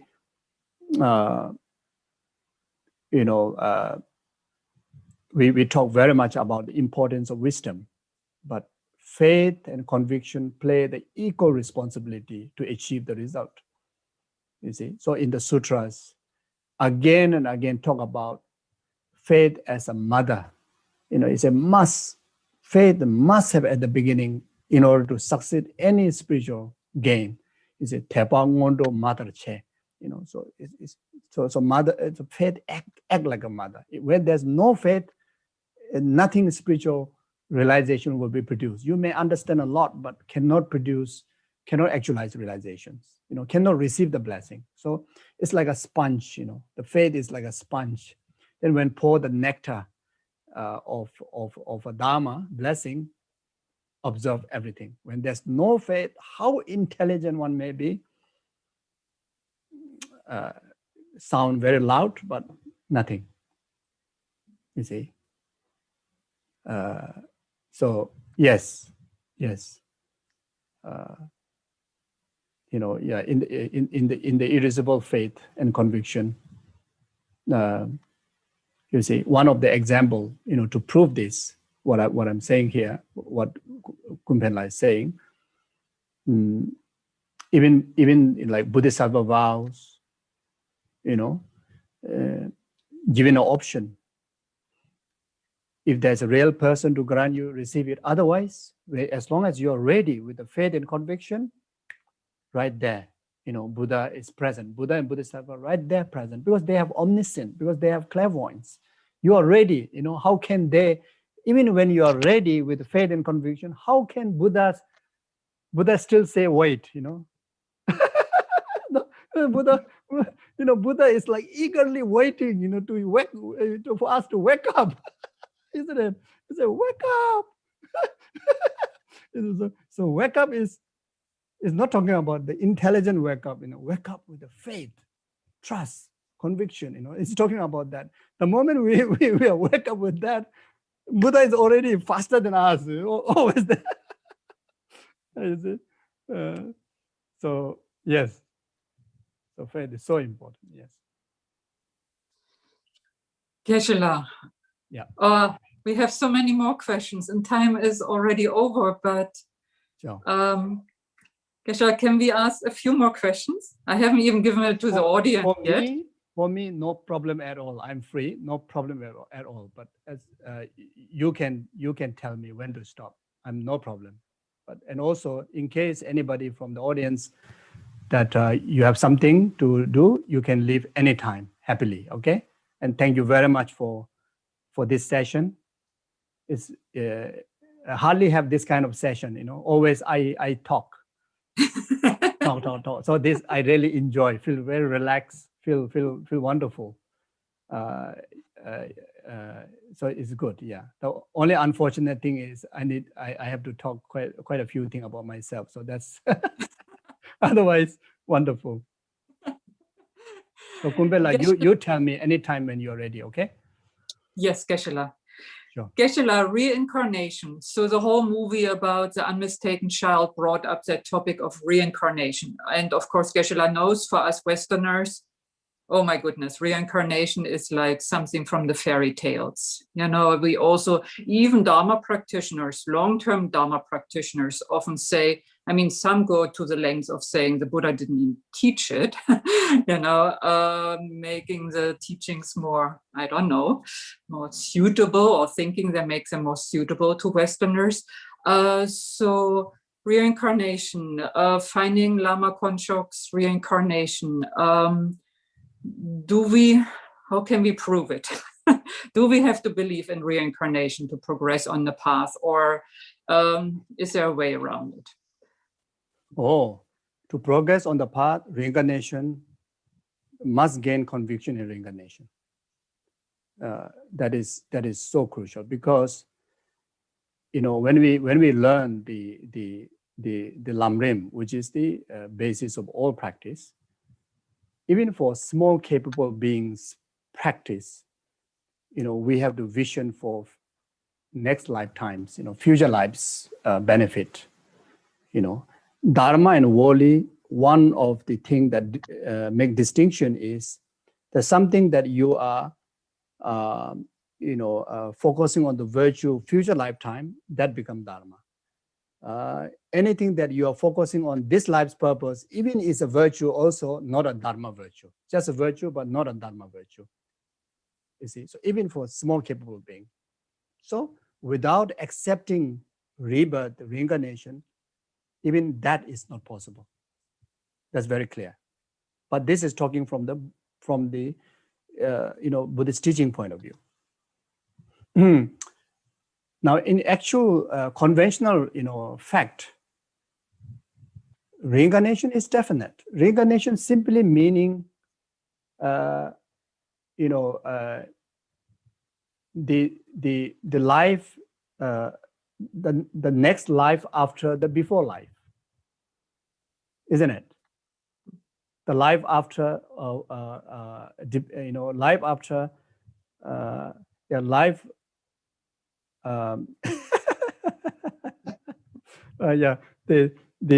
The next life,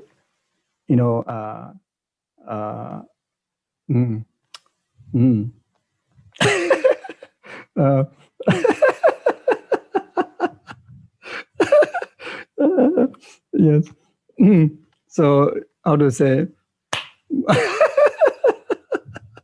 I want to say something, but I wanted to say something, but this is not coming out.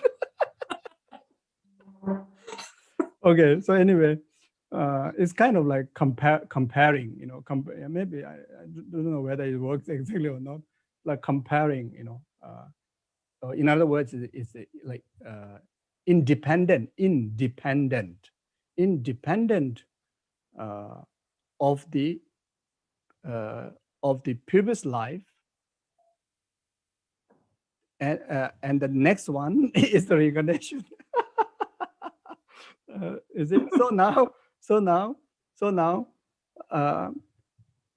Maybe by now, within our session, that's the time that started and up to now, this is maybe my, I don't know, maybe 200 over 1,000 over reincarnations already reincarnated. every single moment you reincarnate. Every single moment you reincarnate.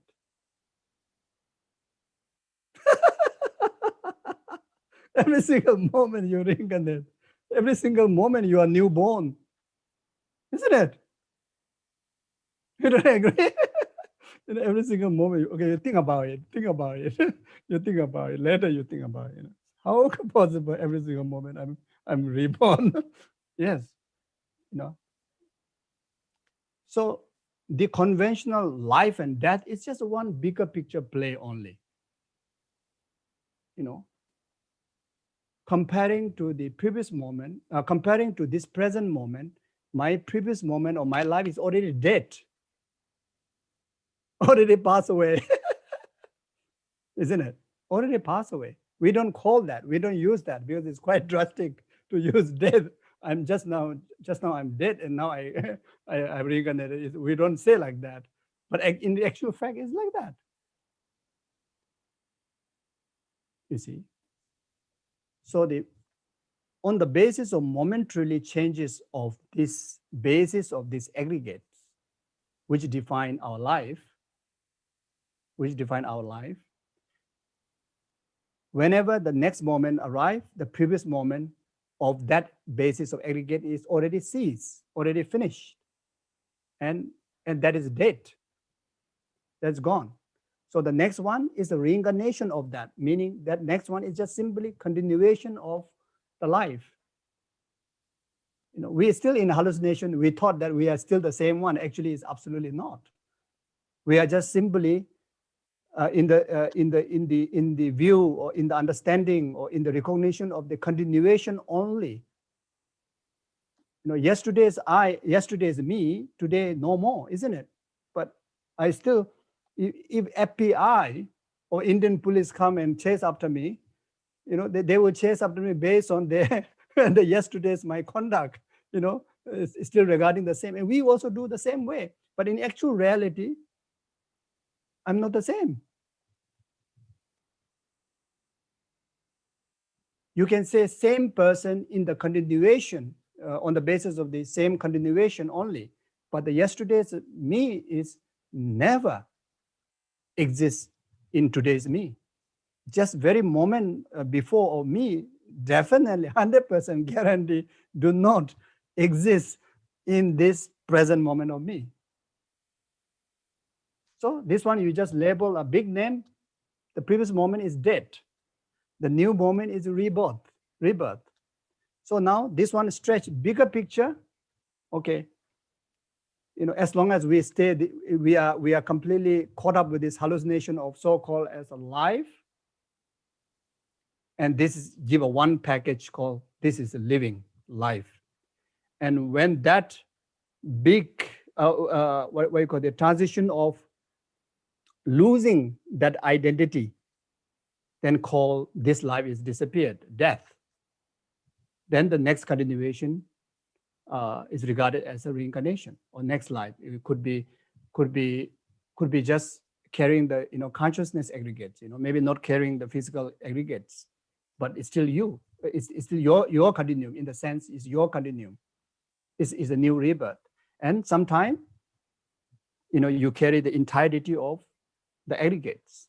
Let's say if we're born in the form realm, the higher form realm, I would say if we're born in a formless realm, it doesn't necessary to even go through the intermediate state. The moment die, you're born in a formless realm.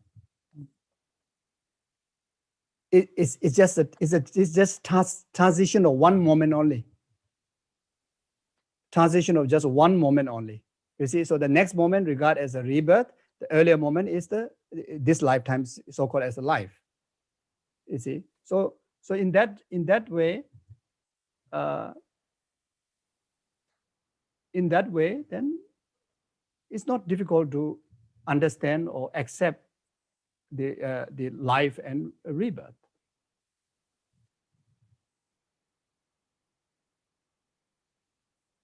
Because life and rebirth we cannot define on the basis of the having entirety of the same aggregates.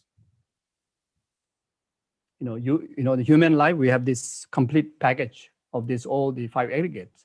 But then sudden rebirth, we don't have all the package of all the complete 5 aggregates. So anyway,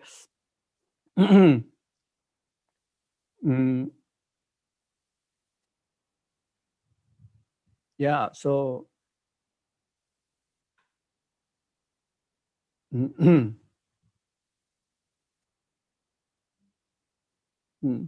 so for us to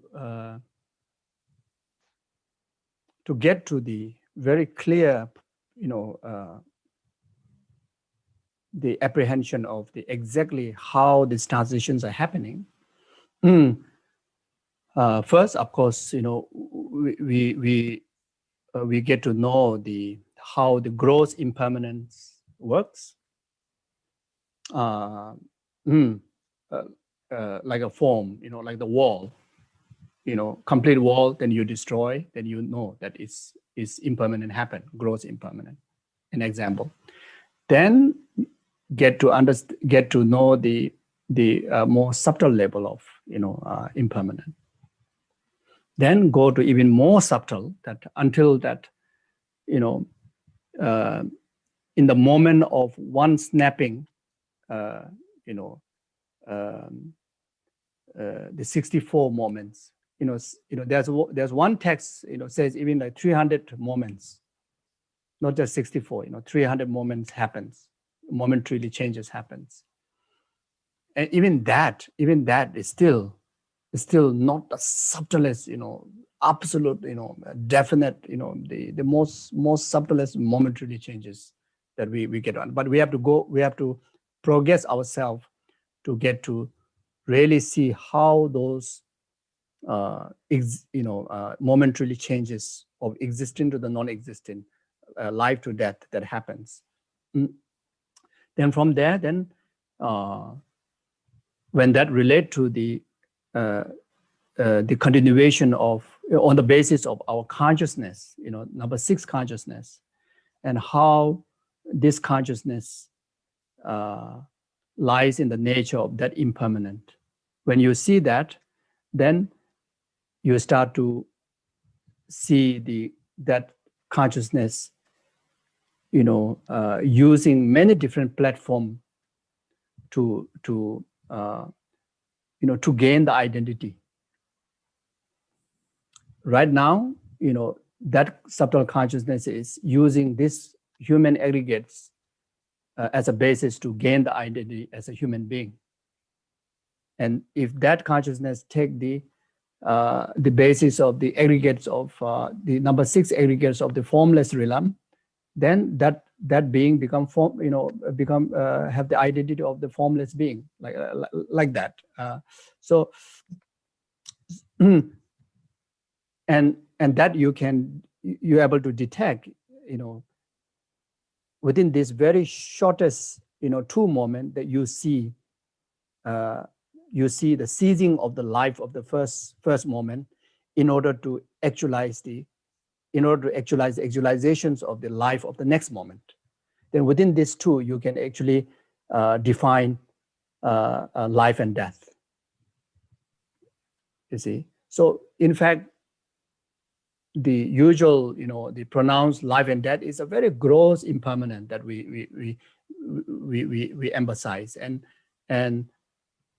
anybody can see that, anybody can understand that. You see, so we are very much caught up with just a very gross level. We're not able to go to the more subtle level. If we go to the more subtle level, then you see, you may be able to even convince that yes, every single moment is your new life. Something like that. Thank you, Geshela. Geshela, so Lama Konchokla and Lama Punsokla, same continuum. So the question always arises, you know, we are always curious. Do you see them as the same continuum? Do you see similarities or very different aspect, or how does it work? Did you recognize Lama Puntsok, or did it come from the boy's side, or did you feel something? This is Lama Puntsok. This is my group from the past life. Yeah. So during the search of the reincarnation, we were kind of design our, you know, our perception, you know, try not to get influenced by our own ideas or our own emotions, you know, like because of I have so much faith, and or because of your you know, your relation to the family, that you may have closer heart, you see. So that the committee that who go and search, we have to kind of shut. We just go and collect the evidence from the site, not based on our own emotion. So so try to be very very cold-hearted. You know, yeah. So it's very much during that period is like that. But then once he was recognized, especially the time that I got a chance to stay with him about 3 years full time, then I literally see two characters.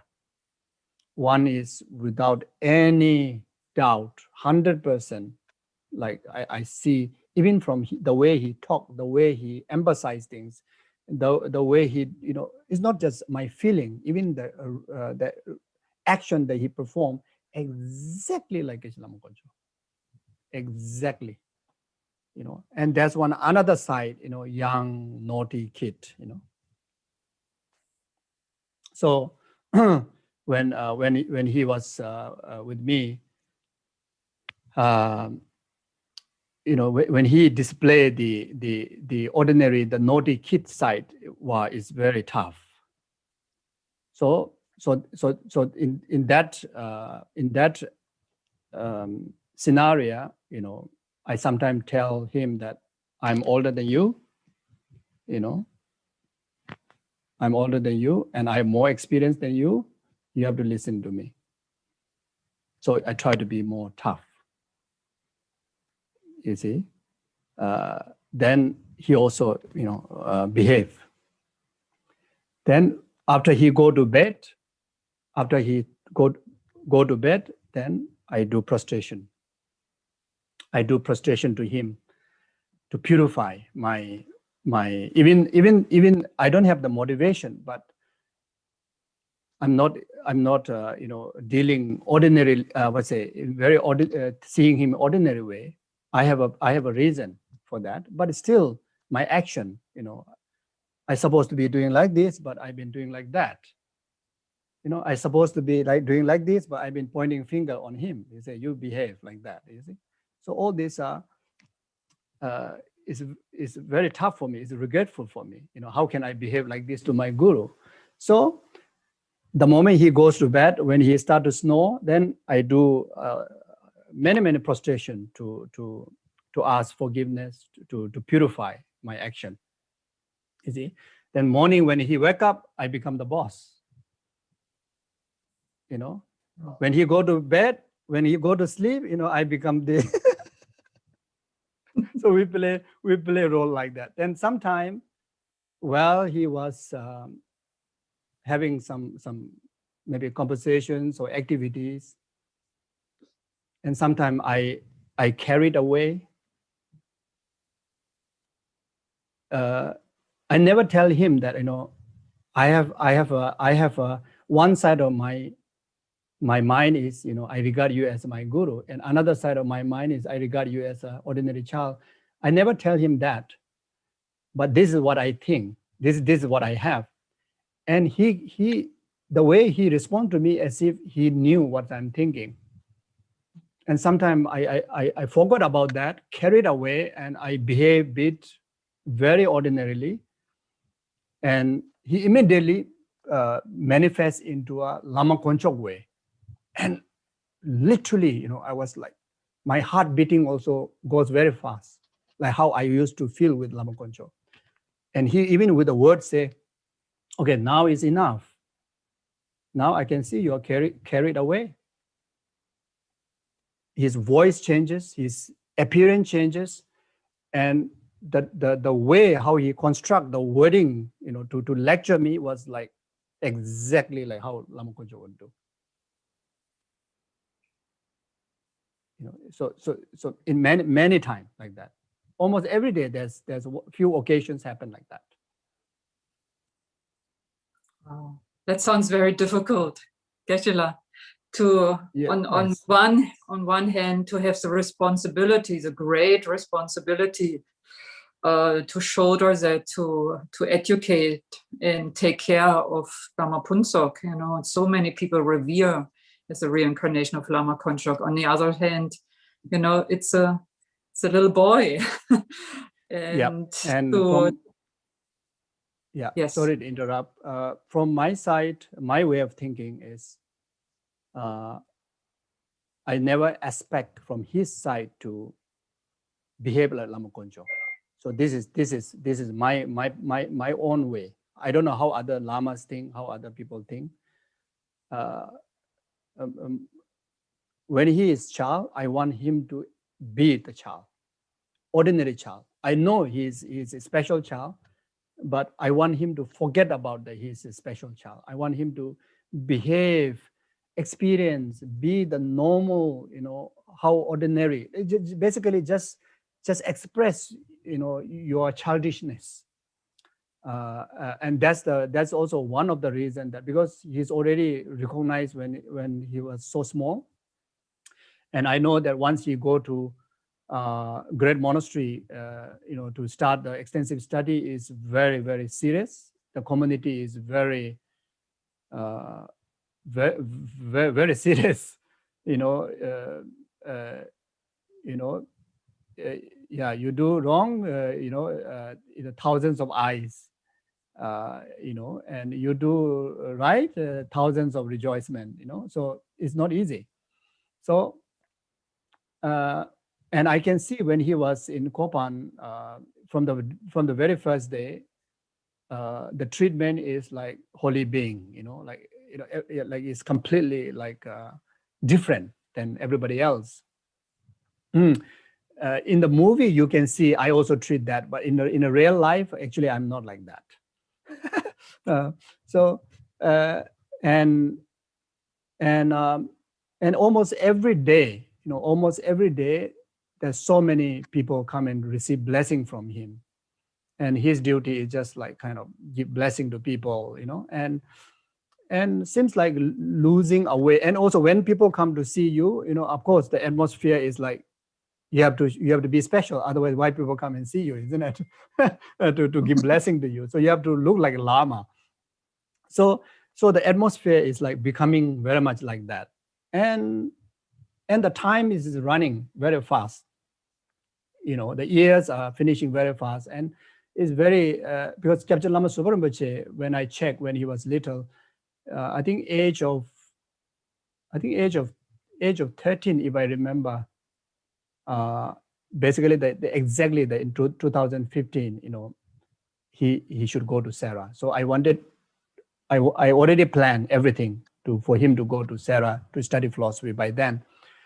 And in between, there's not much time. So then I pursue for him to go to Australia and go to normal school and have a normal friend. And I also don't, you know, I do my own things, but then I behave normal, you know, and I treat him ordinary, normal, you know, one child, you know, one young student, you know, studying in the school like that. And I felt that is very important for him to experience. I want him to experience that, especially when he have a certain capability to understand, differentiate what's going on, not in a 2-3 years old baby, but also not during the teenage, you know. So I find that during teenage, the best place is the monastery. not only teenage onward is the best place is the monastery. That's the best environment. Why, Whatever Geshe-la? it is, best environment. But before that, he don't have this teenage hormone, this the thinking transformations. But at the same time, very smart. Know what's going on. So I wanted him to experience the lay world in that eyes. So so that's the reason that I bring him out of monastery to experience that, and I thought that will help him to appreciate the monastery, and that will help him to observe the vow purely. I give you an example. When he was with me in Australia, whenever I need to buy grocery, I bring him together. And he usually carry a notebook and a pen to jot down the name of the shop and also the price of the onion. So I go to a place where they got Vietnamese shop, Chinese shop, Australian shop, and many different shops. So just to buy 1 kilo of onion, I will go to so many different shops to compare the price. And that time, Rinpoche used to be very fat, very short and very fat, and we are walking. So very tired, So walk until to the last one. Then I asked him, which shop is the cheapest one? And he said, it's just a matter of 1 cent, 2 cent, 5 cent. You're so tired, you walk all the way down. Why don't you buy from the first one? It just doesn't make much difference. So then I used to say, in this world, almost everybody,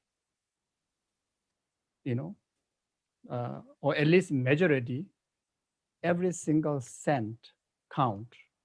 Every single cent matters whether they have a food on the table to eat or not. I say, we as a monk, and some more you as a Rinpoche, people come and get ready the meal, offer, so we are very privileged. We are very, very, very fortunate in one way, I say even the money that I have actually is, someone supported me to buy food for 2 of us. But I need to live with that budget. Otherwise, we won't have a meal for next month. So I need to spend within this budget. I said, this is how it works. I say, in our monastery, all of us just ting, go for lunch, ting, go for tea. But there are also people that without telling us, they are working so hard to earn money and feed us. But especially the lay people, they work almost whole life, to just for the survival. So I say the world is not as easy as what we think. So I say, therefore, I have to be very careful. Even 1 cent, I have to be very careful, because 1 cent will make us no food next month. So then I see. Okay, now I got it. Mm-hmm. Then he likes blueberry. He likes berries. And the blueberry is very expensive, one of the most expensive fruit. So in Australia, the Woolworth calls, when we go, you see blueberry, Rinpoche's eye become very big like that, like that, He wanted it. So then, and in the school, so I prepare sandwich, I prepare, whatever. And there are some elements that he likes it. So whenever he wants to have blueberry, I said, okay, you have a choice. You cannot ask blueberry anytime you like to eat or anytime when you see blueberry. I say, I don't have budget, you see. So if you want to have blueberry, next whole month, you cannot have the thing that you like so much to bring to school. So you don't have that. So you choose which one you want. I say, life is like that. I say, whatever we want, whenever we want, whatever we see, it doesn't come in our way. I say, real life is like that. I say, not easy to be a lay person.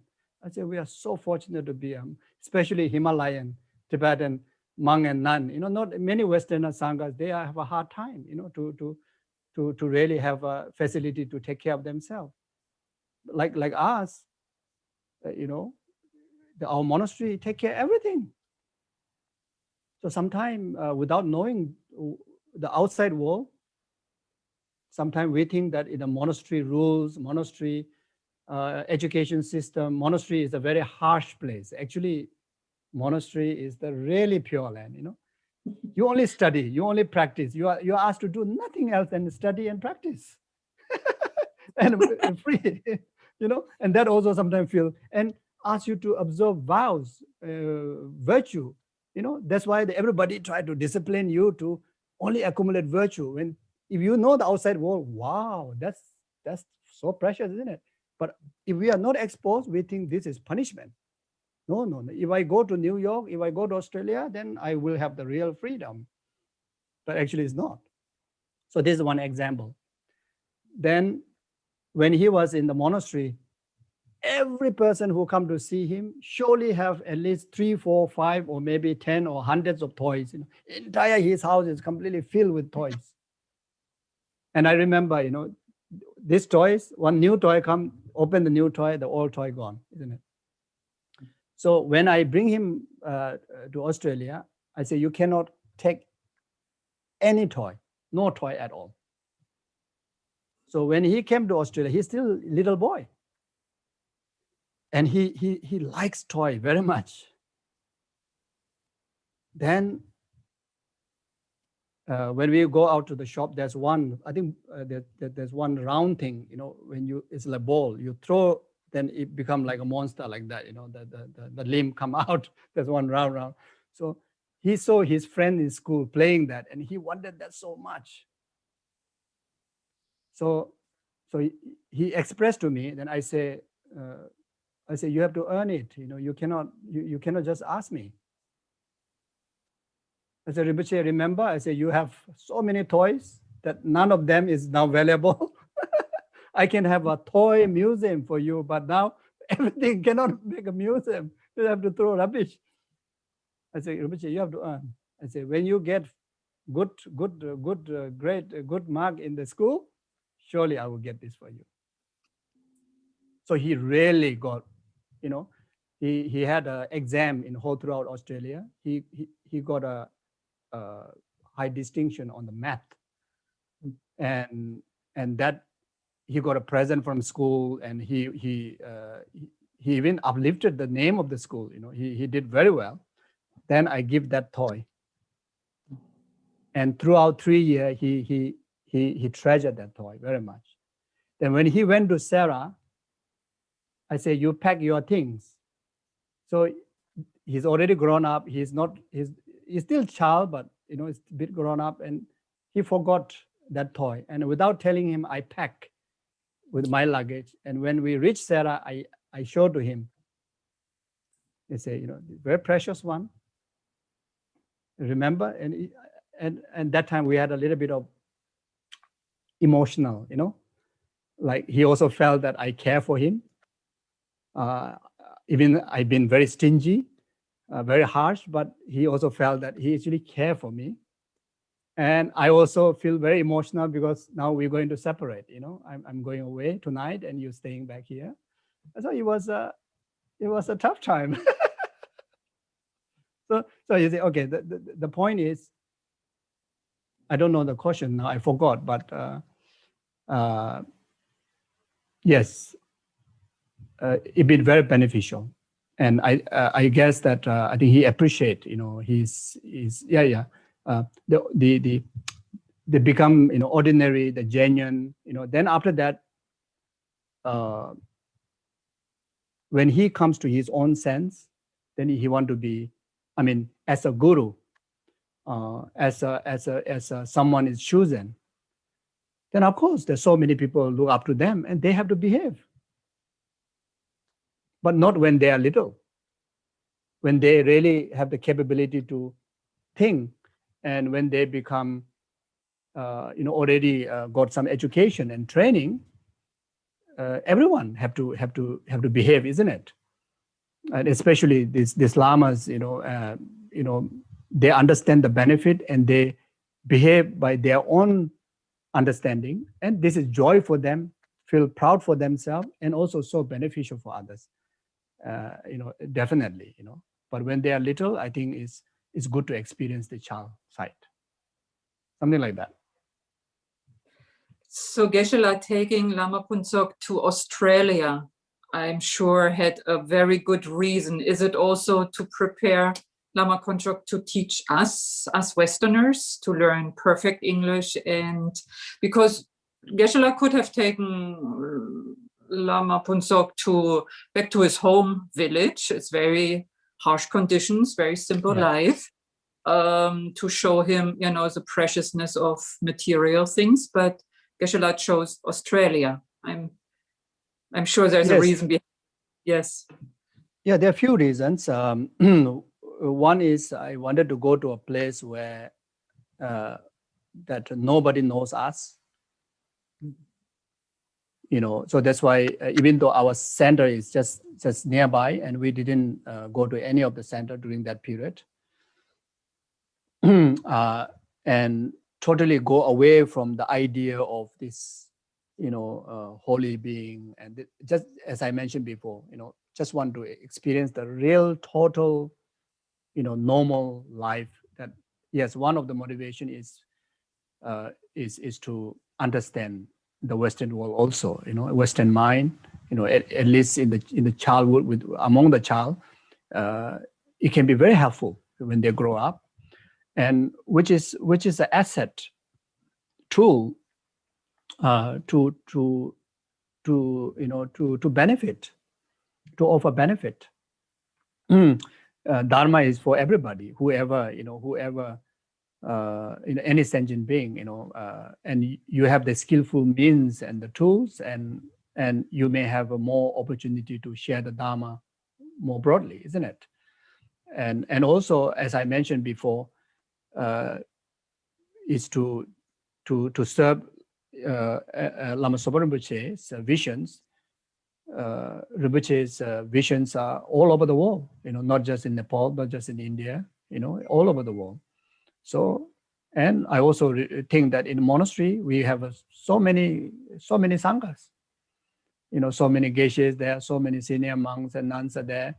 And like myself now, I'm fulfilling Rinpoche's wish to be in the West and, teach, go to as many centers as possible. This is Rinpoche's advice. And I also feel good because in a monastery, there's so many seniors are there, so many my pairs are there. But then in the West, my pair is only me, maybe only one, and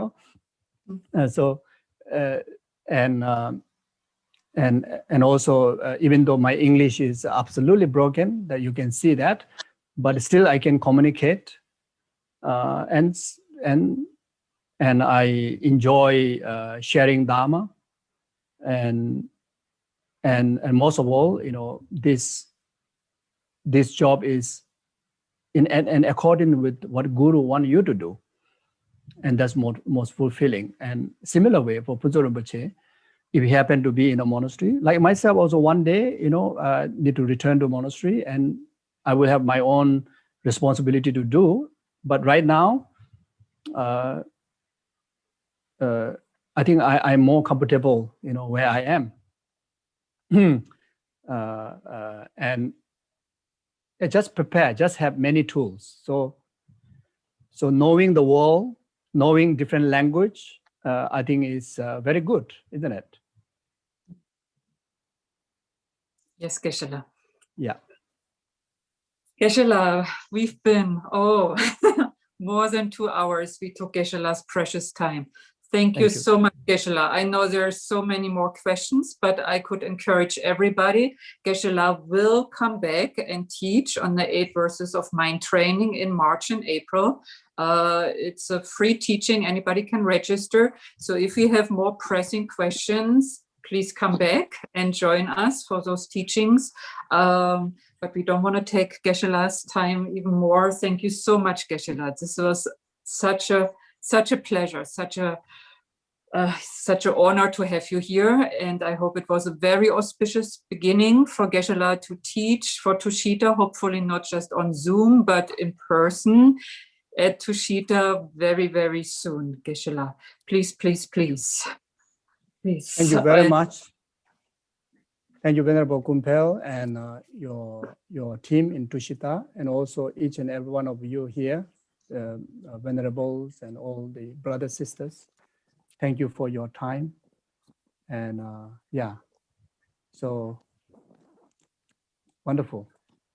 Yes, we also had, Geshela, I didn't make you aware, we had Venerable Siljana from Instituto Lama Tsongkhapa joining us to translate into Italian, Venerable Paloma from Spain, yes. Translating for the Spanish centers, and, oh, I forgot the name, for the Brazilian centers. The Brazilian center joined us, Venerable Nandro, and I think today Jen was translating for them. So we had a very worldwide community, and as Geshela knows, you know, FPMT and you know, we are all worldwide, so we are so glad, so honored. Thank you so much. Thank Geshela. You so much. Thank you very much. So please take good care and take good care of each other. Okay. Thank you so much, Geshela. Thank you, Geshela. Thank you. Bye. Thank you. Thank you. Thank you so much, Geshela. Thank you. Thank you. Thank you. Thank you. Thank you.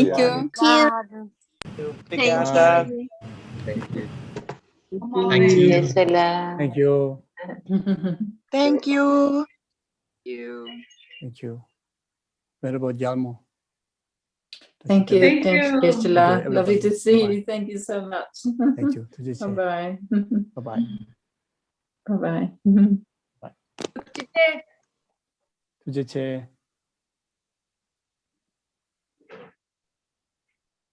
Obrigada. Thank you. Maya. Hello, good to see you.